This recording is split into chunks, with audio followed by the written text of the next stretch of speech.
All right, Prime Suspects, New Year's Eve edition, getting ready to ring in 2025 with the full crew back together, including Adam Bjorn and Prime Sports co-founder Joe Brennan Jr. Today's topics, the weekend that was for Prime, a lawsuit around the use of proprietary sports odds data, a new sports prediction market product live in all 50 states, and a handful of rapid-fire questions looking back on 2024 and setting the tone for the new year. Kicking it off, as always, with the latest from Inside Prime Sports. Adam, some holiday scheduling introduced a few unique wrinkles since we last convened, as discussed at the top of our one-on-one episode last week. All things considered, how was this past weekend for the book? It was pretty much a chop-out weekend.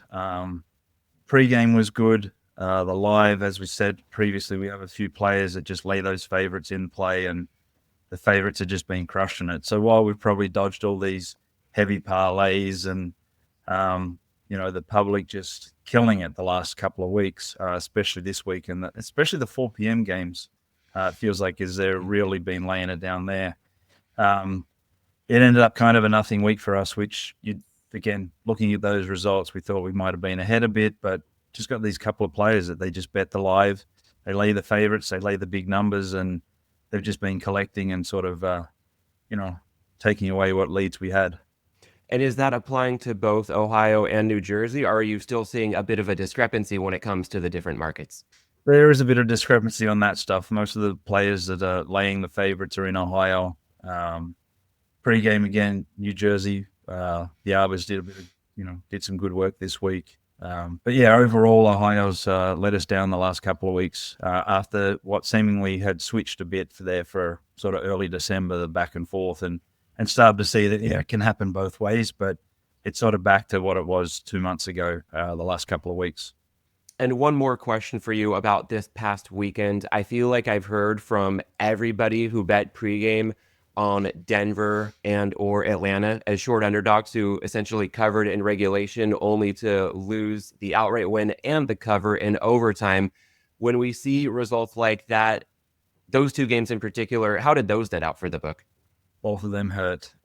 And there was another big bonus had Arizona, on the 1 yard line, that pick. Those 3 games really hurt. There was big positive swings there that would have had significant upsides, and we just ate them all. Not even splitting them, just ate them all. Geez, sounds like a case of nobody really going home happy with some of these Week 17 outcomes we saw across the NFL. We'll see what Week 18 has in store. Always plenty of chaos sure to ensue. But guys, from the field of play to the court of law, bringing in our water cooler segment this week, Swish Analytics has filed a lawsuit against OddsJam and Optic Odds, alleging misappropriation of proprietary sports odds data, unfair competition, and unjust enrichment. Joe, Swish is effectively saying their intellectual property is being resold without their consent, and it's long been debated whether proprietary odds distributed publicly should be considered protected IP. What's your opinion here, and how do you expect this to play out? So, first of all, the timing's not unusual. Whenever you have some kind of acquisition deal, one of the things that you have to declare up front, if you are the company being acquired, is do you have any pending litigation or pending judgments against you? So oftentimes you'll see in very competitive industries, these things pop up because, it's a great maximum leverage time, because now you have not just one potential defendant, you have two, the acquiring company. So kind of unsurprising that way. Regarding the merits of Swish's claim, I haven't been able to dig too much into what discovery documents are available other than the initial suit. But I think the distinction has to be made of okay, well, when is this data being captured, and then to whom is it being redistributed? So for instance, Prime has a deal with Spank Odds where we've given Spank Odds the live API for all of our markets. Okay. And there's nothing that we can do really if FanDuel or DraftKings are looking at the screen and saying oh, well, that's what Prime is doing. Maybe we should be adjusting our numbers that way. Another thing entirely, if Spank Odds were to take the API that Adam gives them with our odds and then turn around and resell that API as a B2B business feed to FanDuel and DraftKings. So a lot of it is the method of acquiring that data and the method under which it's being resold. Some would argue it's a distinction without a difference. It's still the same data. It's still going to the same end user, whether they're buying a subscription to the Spank Odds feed or they are buying a B2B subscription. The thing is, the B2B subscriptions are usually significantly more expensive. Okay. I'm sure Adam, we've heard him in the past say the numbers matter a lot less than they did in the past, but for companies that are, that have essentially outsourced the entire,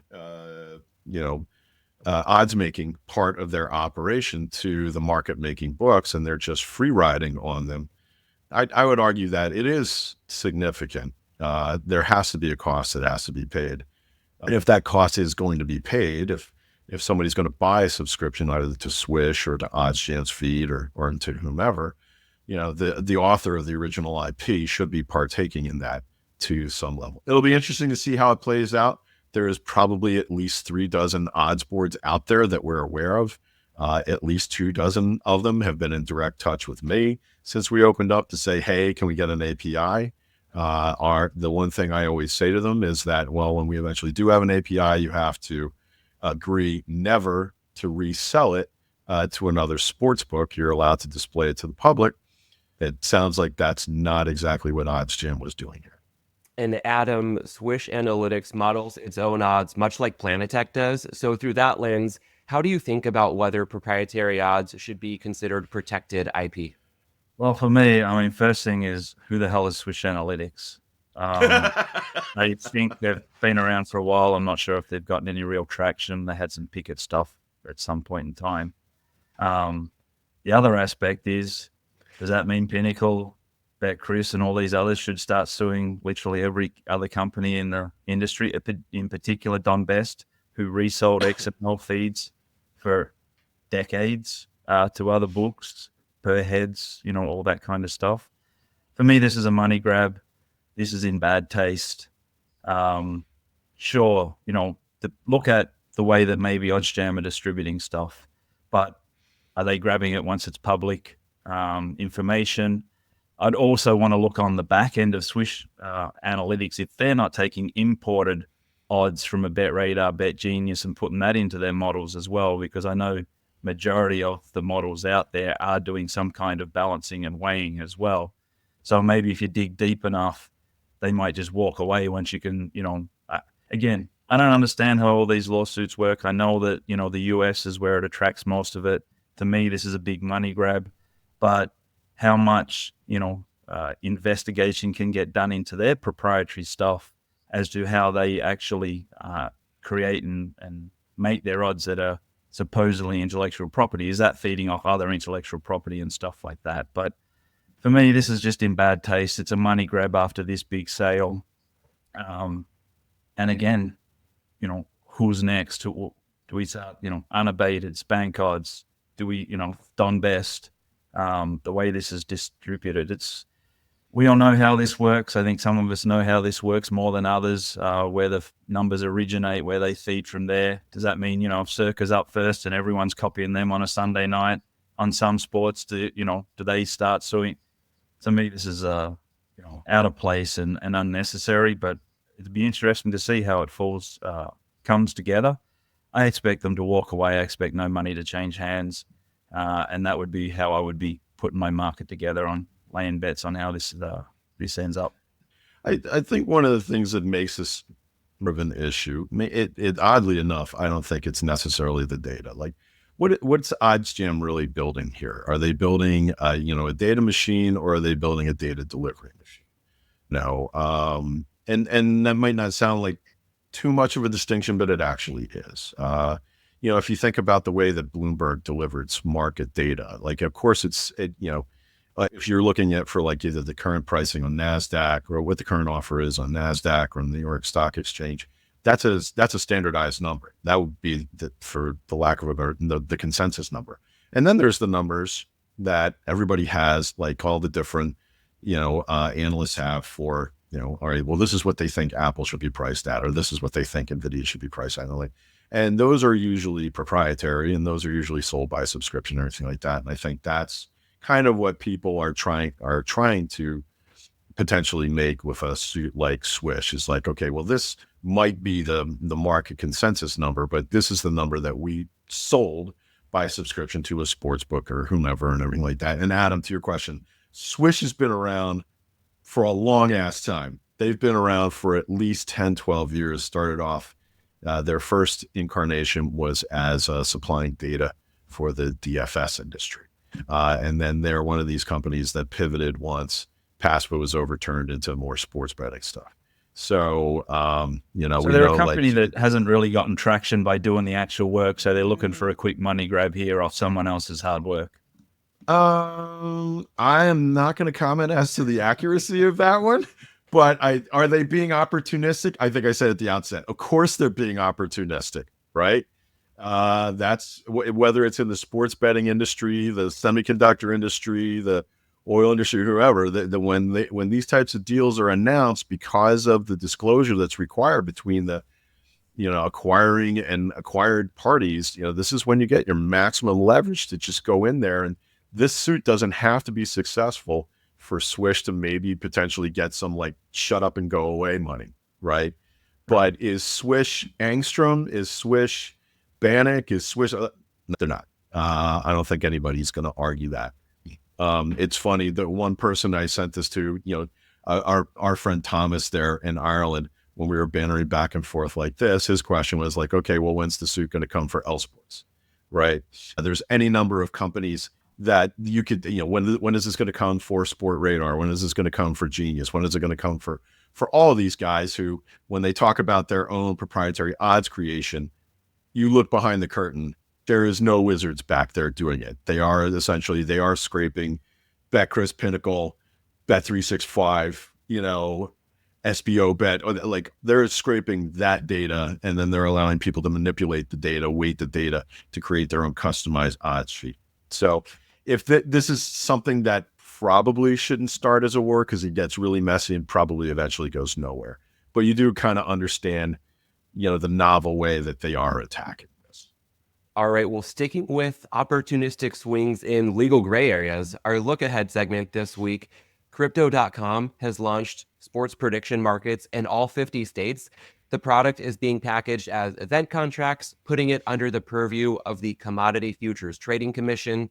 Subsequently, Crypto.com states it is not sports betting, despite the sports betting industry taking a collective gasp in response to the unexpected announcement during an otherwise quiet week. Joe, despite Crypto.com's attempts to clarify its product isn't sports betting, industry analysts and commentators have had a lot to say about it. And while we've discussed prediction markets in previous episodes, what's your initial reaction to this launch and what it means for the foreseeable future for betting industry stakeholders? If it looks like a duck, they can sit there and they can try and Jedi mind trick everybody. These are not the droids you're looking for. This is sports betting, okay? It's certainly... Reddit in their advertising category and their labeling says sports betting when you see the Crypto.com ads up for doing these.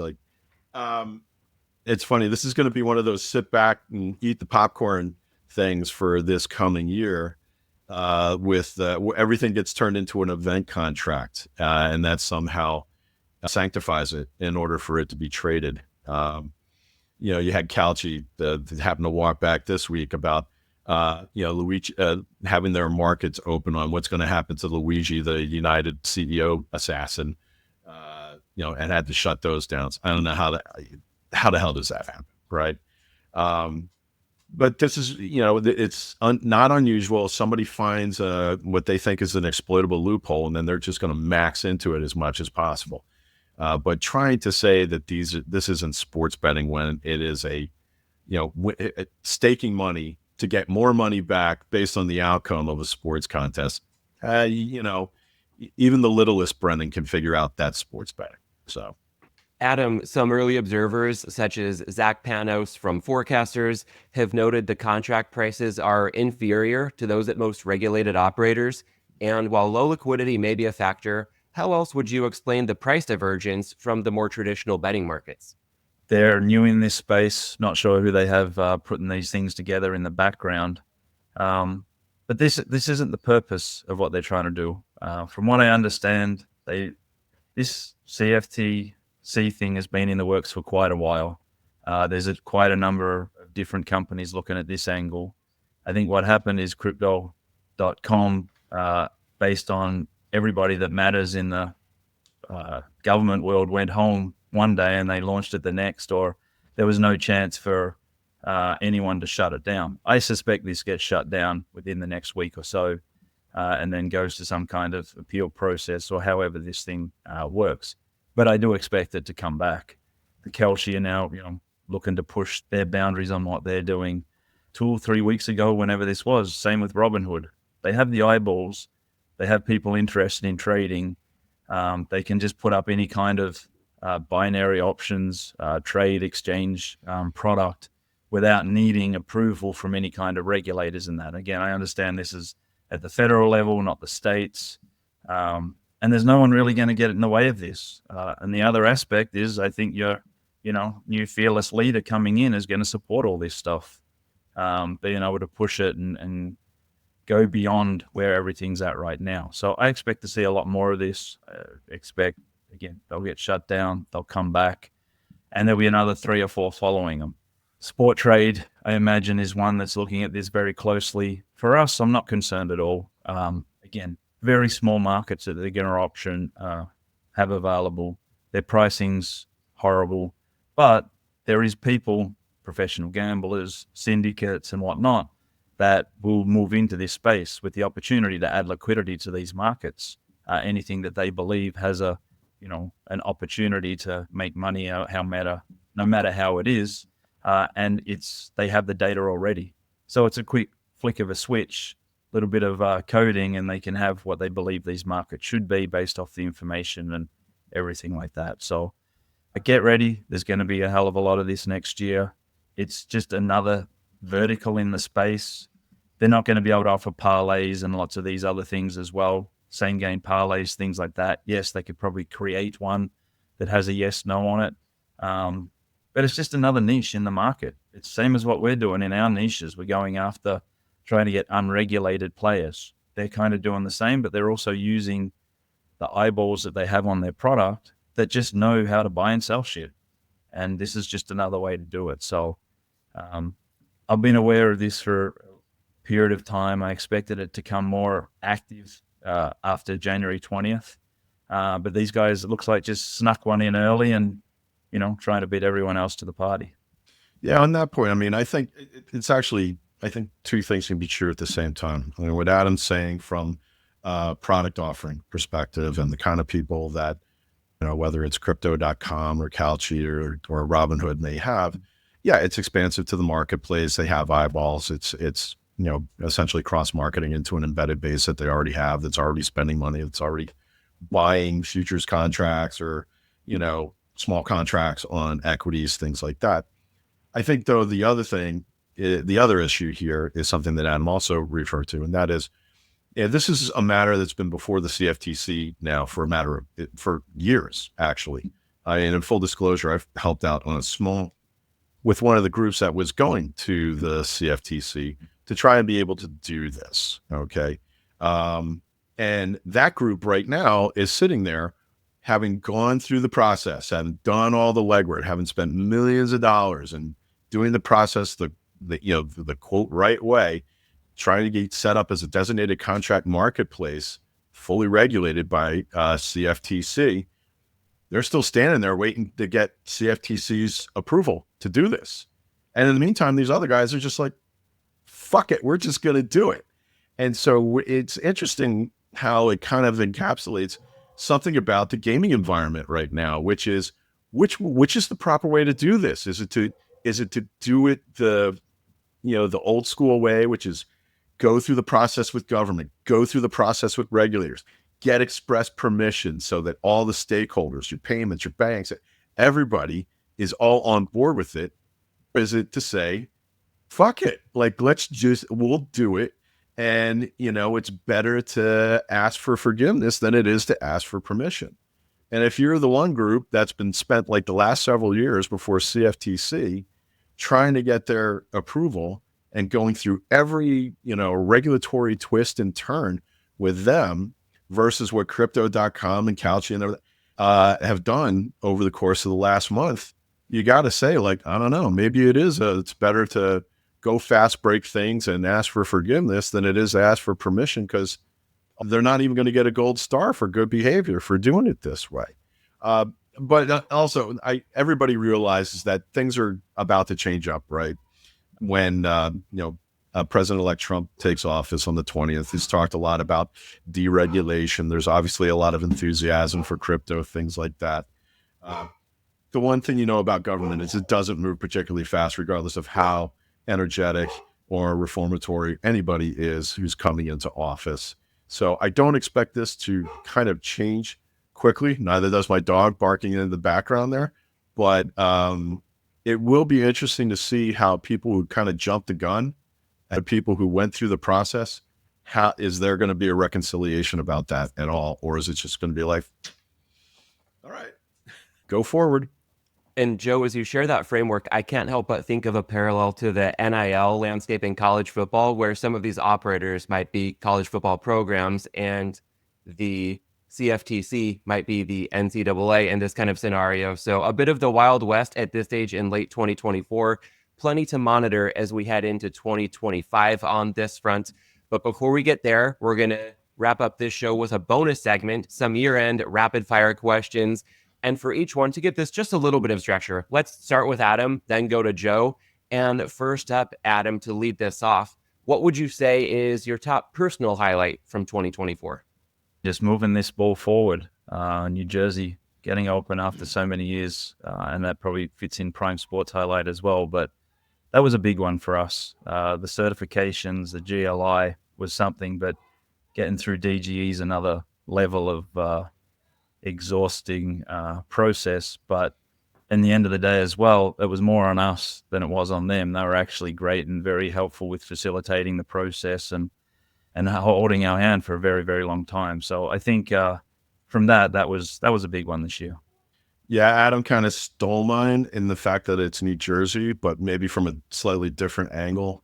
In that, I remember being just a boy with a dream, showing up in Trenton, and the first time it's down with Senator Ray Lesniak and others about, like, hey, maybe New Jersey ought to go ahead and for an opportunity to overturn past and legalize sports betting in the state.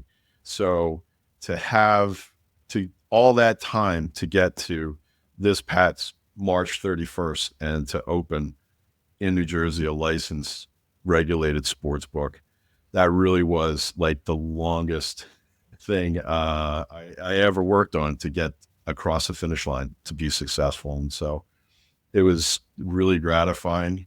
I really wish it had taken about 12 years less. I was very happy when eventually it did happen. Well, I'm going to skip ahead a bit here because one of the questions in the queue was also going to be top Prime Sports highlight from 2024. Sounds like New Jersey going to take the cake there. But to either of you guys, anything else to add when it comes to highlights, Prime Sports specifically throughout this past year? This past Super Bowl. And not because we did so well. It's because we got fucking shellacked. We went from 1 minute having the best possible outcome, which would have been San Francisco and the under, and then go into overtime and having the worst possible outcome, which was KC and the over. And it was because, the very next morning I went into the office there in Cherry Hill and we sent out, more than $500,000 in wire transfers to guys who beat us up. And the fact that we did that and we were just like, all right, just another day in the business. Let's keep going. There's, getting kicked in the teeth a couple of times and then realizing it's just the business. Lights are still on. The bets are still coming in. The sun's still going to come up and set. And we're in this business for real. And that's when it was nice getting started in Ohio. It was nice moving, pretty quickly up the rankings in the state over a lot of guys who had a lot more money and a lot more marketing and all those other things in front of us. But to get in there, take our licks on Super Bowl, and then come back the next day and we weren't shuddering. We were in it. We were in this business for real. I got to tell you, it was an awesome feeling. And I appreciate that as a full circle moment because we talked with Adam off the top about this past weekend having some bad beats in overtime in the Denver and Atlanta games. And it sounds like those bad beats can apply to the books as well as bettors. And ultimately, whatever side of the counter you're on, it seems like your response to those situations is what will really make the difference over time. So, Adam, building on Joe's example from the Super Bowl, any other prime sports related highlights from this past year that stand out in your book? Nothing prime sports wise. I mean, just sports in general. There's a good and a bad that definitely highlighted this year. For me, Mystic Dan winning the Kentucky Derby. Thanks to Circa putting up a crazy fixed odds number the night before. Unfortunately, I didn't get the one they put up like 90 minutes before the race that would have made it double exciting. And then on the flip side, fucking Rory McIlroy getting just falling apart at the end to DeChambeau. Like that was a big swing. That was a bad swing. Personally, that was a bad swing for the bull. That was a bad, yeah. They're the ones that generally over the course of your lifetime, they're the ones you remember more than the wins. But yeah, it was a very up and down year for both betting, booking, everything. Ultimately, and funny, we've had some conversations recently that feels like election years. Every 4 years just feels like it's a tough one for the books, let alone, what the election result is. Just for some reason, there's some correlation there. But no election next year, we'll jump back into it and we'll start taking bets again today, tomorrow, and next week. And Joe, before we start looking ahead to 2025, also want to make sure to get your input here. How would you identify your top sports moment from 2024? I was watching Adam go crazy during the Breeders' Cup over that one race. I'm not kidding you. That is the most alive I have seen Adam Bjorn in 10 years watching that. Stardust! Come, Stardust! Get through! Stardust! Yes! You fucking ripper! Come on, baby! Yes, sir! Booyah! Having him up there out of his seat yelling, "Go, you ripper!" Like, I mean, I don't know what that is still in the Australian to American dictionary, but it was fucking brilliant watching my partner just absolutely be just be like everybody else for a moment. Instead of this like alligator blood bookmaker, he was right there sweating it, just like, the players holding on to parlay tickets every weekend. It was kind of cool. Oh, Adam, go ahead. Anything to add when it came to that? No, I was going to put that as the top moment, but yeah, that was the Mystic Dan one. My top moments generally fall back on horse racing. Again, it goes back to the roots of where all this began. But yeah, that's definitely a one. And the "You fucking rippers" shirts are, they're on their way in 2025. I love it. Merch. Well, thinking about bridging the roots of where all this began with where things are going in the foreseeable future, how would you guys describe your 2025 objectives for Prime Sports? I think, well, one for me is our company, we need to see, we've got a lot of really young, smart people who we've brought along over the last couple of years. And, we've had, a lot of support for them. And I think it's time, it's like bringing up the rookies, bringing up the academy players and everything like that. It's time for these guys to start stepping up and seeing what they can do to take the company to the next level. So it'll be interesting to see some of the folks that we've just recently moved into leadership positions, like how they're going to grow into it and how they're going to grow the business. It's not going to be easy because they're not stepping into positions where we say like, and here's $100 million marketing budget. All right. They're going to have to be smart and innovative in ways to grow this business that the other folks who are in this business don't even really have to think about. And they have to grow this company in a way where we've been very lucky that all along the way, we've developed a reputation for being very responsive, great service for our customer. Even when we have problems, even when people get kind of pissed at us, they say, but you know what? You guys got the best service out there. Now, that might just mean there's a low bar out there in the industry, but I'm glad we're exceeding it. And I'd like to see us, as we do get bigger, continue to hold on to that. You don't want to get so big that you don't talk to the people who are the most important in the business, and that's your players. again, I believe that we got really lucky towards the end of the year with a few changes that were made, that were put on us, and is helping move this in a strong direction. The objective for next year is to be cash flow positive, from what I've seen, and then the conversations, which means that's the onus on Planetech of making money, them to get the customers, put up the odds, and get that in place. So, we know that Kentucky will come online at some point, probably second quarter.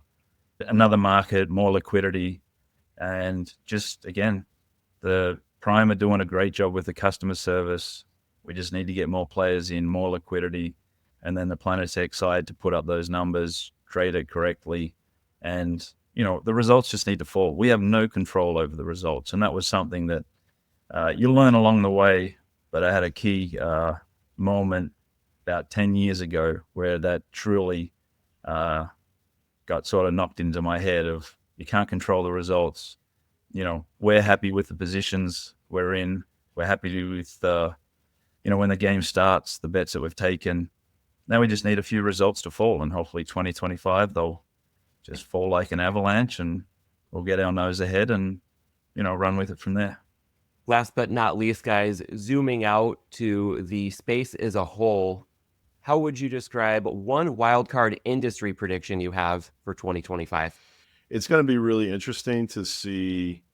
You have this collision between a couple of different news segments. You have obviously the sports betting and what's happening with that. It's now settling into a period of where there's not going to be rapid expansion into new states. If you have like one new state a year for the next 5 years, it'll be surprising. And especially California, Texas, they're not happening anytime soon. So the industry has to kind of settle in and figure out how to do better with what it already has. But you already see now, between what we were talking about earlier with, folks like crypto.com, Robinhood, Calci, these, event contract marketplaces. But then also on the sweep side, one of the things that we didn't talk about was, there's also a lawsuit filed last week against some of the sweeps operators. And is that, just the first domino to fall there. But you have a lot of competing models that are now squeezing into the same space. It'll be interesting to see how it plays itself out versus, and again, that's what I said earlier. It's the, go the traditional legalization, regulation, do things properly route. And then there's the, let's go fast, break things. And if we have to, ask for forgiveness rather than ask for permission routes. And it'll be interesting to see how that eventually sorts itself out. But I only expect it to get more active and more competitive in the coming year. Adam, one wildcard industry prediction from you for 2025. I think you'll see some player come into the market. That'll be a bit of okay, where did they come from? I think there's a lot of people that are looking on it from the outside in. I think there's a lot of niches in this space. If you get the right verticals together, maybe it's a big acquisition, maybe it's someone that sort of takes similar path to us or whatnot of building something out. But I think there'll be a little bit of a change in the landscape. Maybe it'll be one of those mid-tier ones, get the right support and go to look to challenge the top two. But I think at some point along the way, there'll be one brand or one group that'll come in and try and do this a little bit differently. So I think the ones that Joe pointed on, the ones that we've seen drops of at the end of this year will just continue to push forward. But yeah, I see something else coming along. All right. And on that note, we will go ahead and tie a bow around this show for 2024 to the audience. However the year has been for you personally and whatever 2025 has in store, thanks as always for making us a part of your week and in some cases, a meaningful part of your year. We'll catch you next week with our first episode of 2025. And in the meantime, have a safe and happy new year. Thanks for listening to this week's episode of Prime Suspects. Register for Prime Sports at primesports.com and download the Prime Sports app. You can follow us on Twitter at Prime Sportsbook, at Joe Brennan Jr., and at Adam Bjorn 2. You must be 21 or over to play on Prime Sports. Always bet responsibly and within your limits. If you or someone you know has a gambling problem, call 1-800-GAMBLER.